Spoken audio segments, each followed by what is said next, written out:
अस्सलाम वालेकुम दोस्तों। उम्मीद है आप लोग ठीक हैं, खैरियत से हैं। अल्लाह ताला की ज़ात आप लोगों को अपने हिफ्ज़ व अमान में रखे। दोस्तों, इंतखाबात से कबल 9 मई वाले मुल्ज़मान जो हैं इनको उनका कैफ़े किरदार तक पहुँचाना बहुत ज़रूरी है, ताकि वोट देने से पहले रियासत पर हमला करने वालों का दुरुस्त तयन कर पाएँ। वोटर का ये हक है कि वो जान पाएँ वो किसको वोट दे रहे हैं। क्या वो 28 मई वालों को वोट दे रहे हैं या 9 मई वालों को? क्या वो उनको वोट दे रहे हैं कि जिन्होंने इस मुल्क की खिदमत की और इस मुल्क की खिदमत करते हुए जो भी रास्ते में रुकावटें आई, वो बर्दाश्त की पर कभी हमला आवर नहीं हुए रियासत पर? या फिर उनको वोट दें जिन्होंने सिर्फ इस वजह से कि उन वो इक़्तिदार से बाहर कर दिए गए, एक जमहूरी तरीके से, एक अदम इत्मीनाद के नतीजे में हुकूमत में ना रहे और उसके बाद उन्होंने फैसला किया कि अगर वो नहीं रहे, तो वो इस मुल्क का भी कुछ नहीं रहने देंगे। ताकि लोगों को पता हो ना वोट देने से पहले वो किसको वोट दे रहे हैं, तो ये बहुत ज़रूरी है। लेकिन इस ट्रायल की राह में रुकावट अ, अता बंदयाल ने रोड़े अटकाए, मिलिट्री कोर्ट्स पर स्टे ऑर्डर दिया और इमरान खान को बचाने की भरपूर कोशिश की। इसके बाद इमरान खान के चहीते जस्टिस एजाजुल हसन मुज़ाहिर नकवी ग्रुप ने मिलिट्री कोर्ट्स में इंतशारियों का ट्रायल कालअदम करार दिया गया। नहीं जी नहीं, फर्क करो जी, ये तो गल ही कोई नहीं हैगी। एडे निक्की मोटियां ते अग्गां लगदियां रहियां ने है जी। जनाह हाउस बड़े, लेकिन ये कि इमरान खान के लाडलियां ने कुछ नहीं कहना हैगा। ये सब कुछ चलता रहा, आप और मैं सब कुछ ये देखते रहे। अगर सुप्रीम कोर्ट यूं रुकावटें पैदा न करती, तो अब तक शायद 9 मई के जो मुल्जमान थे इनका ट्रायल हो चुका होता और हो सकता है कि उनको सजाएं भी सुनाई जा चुकी होती। लेकिन अब फैसला हो चुका है, इंतखाबात से कबल ये करके ही रहना है। इसलिए मिलिट्री कोर्ट्स के खिलाफ सुप्रीम कोर्ट के 5 रुकनी बेंच के फैसले को चैलेंज करने का सिलसिला शुरू हो चुका है। वजारत दफा ने आज बाकायदा चैलेंज कर दिया है, अदालत से दरख्वास्त की है कि 5 रुकनी फैसले को कालअदम करार दिया जाए। ऑफिशियल सीक्रेट एक्ट को भी बहाल करने की दरखास्त दायर कर दी गई है। अब इस पे भी अमल दरामद डेफिनेट जब दरखास्त कर दी गई है, तो फिर आगे जाके कुछ ना कुछ तो इसके रिजल्ट निकलेंगे। वजारत दफा ने फौजी अदालतों में सिविलियन का ट्रायल कोर्ट रोकने का फैसला जो है वो भी चैलेंज कर दिया है। बलूचिस्तान हुकूमत ने भी फौजी अदालतों के खिलाफ सुप्रीम कोर्ट का फैसला चैलेंज कर दिया है, दरखास्त फाइल कर दी है। अब तक रियासत ने काबुल तरीन वकला इन केसेस में हायर किए हैं जो सुप्रीम कोर्ट में सानखा 9 मई के मुलजमान के ट्रायल पर मजबूत दलाइल देंगे। दोस्तों, ये बहुत जरूरी है। क्यों जरूरी है? जैसे मैं आपको बता चुका हूं कि आने वाले पाकिस्तान में वो नया होगा या पुराना होगा, वो यही पाकिस्तान होगा। लोगों को ये पता होना चाहिए कि ये करने वाले कौन थे और क्या इनके मकासद थे, क्यों उन्होंने किया था। क्या सिर्फ इसलिए कि उनको हुकूमत से निकाल दिया गया था? क्या जिंदगी खत्म हो गई थी? क्या पाकिस्तान में आइंदा इलेक्शन नहीं होने थे? क्या आइंदा लोगों ने वजीर आजम इस मुल्क में वोट देकर इलेक्ट नहीं करवाने थे, जो ये सब कुछ करने की जरूरत पड़ गई? मैं जब भी अब भी ये 9 मई के वाकयात की वीडियो देखता हूं, तो बाकायदा लोग कहते हैं कि तुम्हारी जरूरत क्या हुई, तुम लोगों ने ऐसा किया कैसे, तुम होते कौन हो, हम तुम्हें जलाकर रख देंगे। रेंजर वालों ने इमरान खान को गिरफ्तार किया गया है, तो वो हमारे, मैं वो लफ्ज अदा नहीं कर सकता, वो जो कह रहे हैं कि हमारे टुकड़ों पर पलने वाले, हमारे पैसों पर पलने वाले, हमें गिरफ्तार, मतलब ये सिखाने वालों को सजा मिलनी चाहिए, करने वालों को तो मिलनी चाहिए, लेकिन जिन्होंने ये सब कुछ करवाया, मेरा ख्याल में वो तो किसी तरह भी माफी के काबिल नहीं है। 9 मई के हवाले से एक और अहम पेशरफ्त हुई है। पैगाम दिया जा रहा है कि आर्मी चीफ की नवासी को माफी मिल गई है। खदीजा शाह की जमानत हो चुकी थी, रहाई का हुक्म था, लेकिन आई नहीं हुई। खदीजा शाह को एसपी कैंट और इंटेलिजेंस ब्रांच की सिफारिश पर नजरबंद कर दिया गया। डिप्टी कमिश्नर लाहौर ने खदीजा शाह की नजरबंदी के ऑर्डर जारी कर दिए हैं। नोटिफिकेशन में कहा गया कि खदीजा शाह 9 मई को पुरतशद्दिद कार्रवाइयों में शरीक रही हैं और खदीजा शाह के खिलाफ मवाद का जायजा लिया जाएगा। खदीजा शाह दोबारा अमन व अमान की सूरत खराब कर सकती हैं।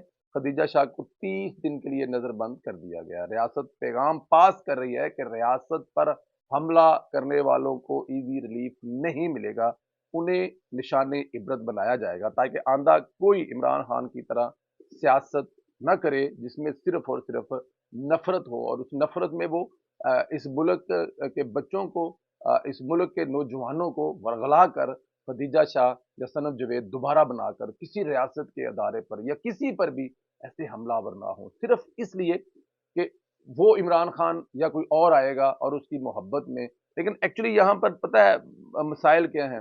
जब इमरान खान ये सब कुछ कर रहा था ना, तो उस वक्त इस मुल्क के ताकतवर मीडिया, इस ताकतवर दलिया, इस ताकत वो अदारे जिन पर आज हमला हुआ है, वो तमाम के तमाम लाड प्यार कर रहे थे और उसके नतीजे में ये सारा कुछ हुआ।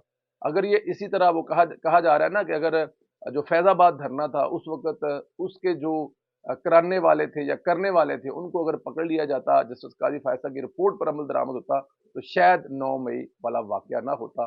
لیکن خیر اس وقت محبت اپنے عروج پر تھی، اور جب محبت اپنے عروج پر ہو وہ اندھی ہوتی ہے، اس میں کچھ نظر نہیں آتا، تو اس لیے اس وقت کچھ نظر نہیں آیا تو کچھ نہیں کیا جا سکتا تھا. خیر ادھر جیل میں عمران خان کے پاس ججوں کی رونقیں لگی ہوئی ہیں، ایک جج آتا ہے تو دوسرا آ جاتا ہے. آج جیل میں سائفر کیس کی سماعت ہوئی، بغیر کاروائی سماعت ملتوی ہوگی کیونکہ 20 نومبر تک اسلام آباد ہائی کورٹ نے اسٹے آرڈر دیا ہوا ہے. لیکن جج نے بھی 21 نومبر کو دوبارہ سماعت رکھ لی ہے کیونکہ 20 کو اسٹے ہر صورت ختم ہونا ہے.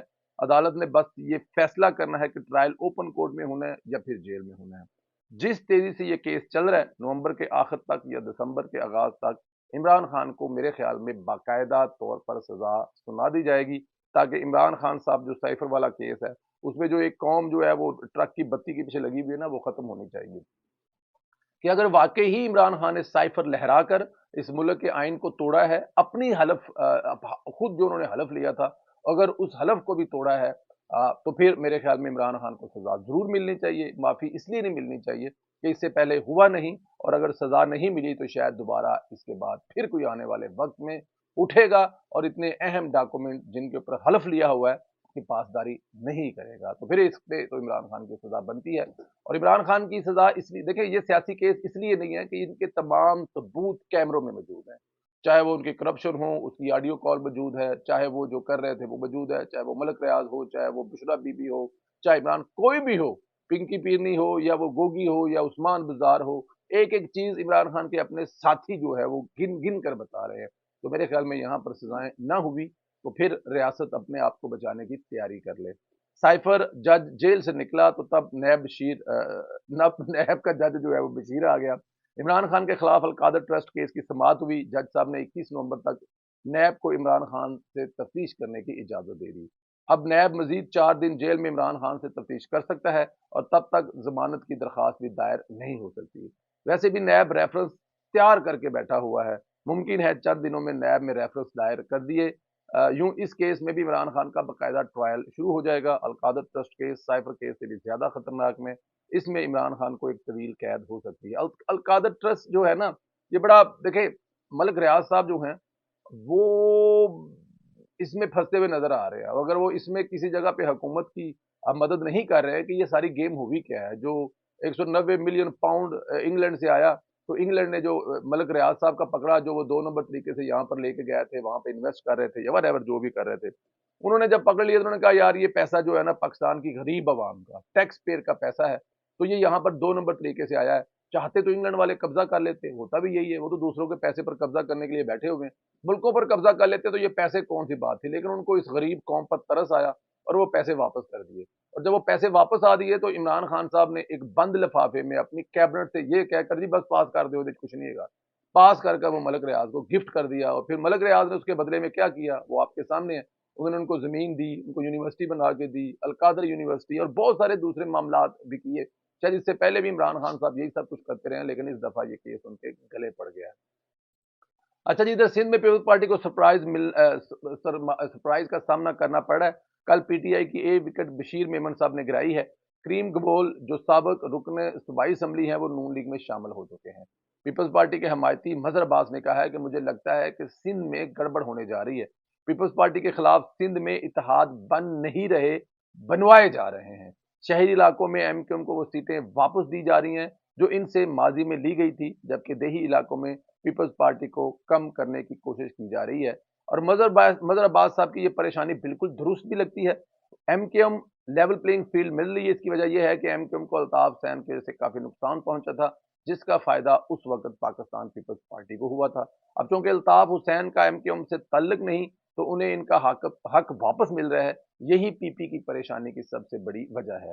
پیپلز پارٹی کو لالے پڑے ہوئے ہیں کہ صرف وفاق نہیں سندھ بھی ہاتھ سے نکل سکتا ہے، کیونکہ بلاول تو خواب وفاق کا دیکھے بیٹھے ہوئے تھے. اور بلاول صاحب کا کل کا بیان جو ہے وہ ٹی وی کے چینلوں پر آپ نے دیکھا کہ میں 70 سال کے بابوں کو موقع نہیں دینا چاہیے، نوجوان آنے چاہیے. پھر انہوں نے یہ بھی فرمایا بڑی معصومیت سے، میں صدقے جاواں ان کے اس انداز بیان پر، جب وہ یہ فرما رہے ہیں کہ آپ نے 3 دفعہ لوگوں کو موقع دے کر دیکھ لیا ہے، اب مجھے موقع دے मैं वो सब कुछ करके दिखाऊंगा जो 3 दफा वो नहीं कर सके। 3 दफा वो जो नहीं कर सके वो क्या है कि वो अपनी अपने अपनी जो उनका जो एक असूल है कि उस पर खड़े रहे हैं, उन्होंने किसी किस्म का कोई कंप्रोमाइज नहीं किया।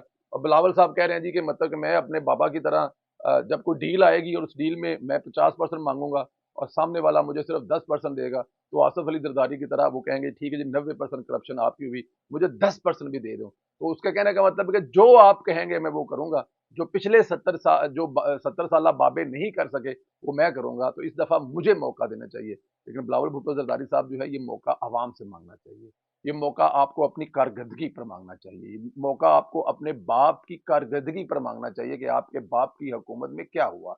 क्या आपकी बाप की हुकूमत में आपकी माँ के कातिल पकड़े जा चुके थे? कभी पूछा है अपने बाप से? पूछ के तो दिखाएं एक दफा कि बाबा ऐसा क्या हुआ कि 5 साल की हुकूमत में आप बेनजीर के कातिल ही ना पकड़ सके। कुछ तो इसका हुआ होगा ना।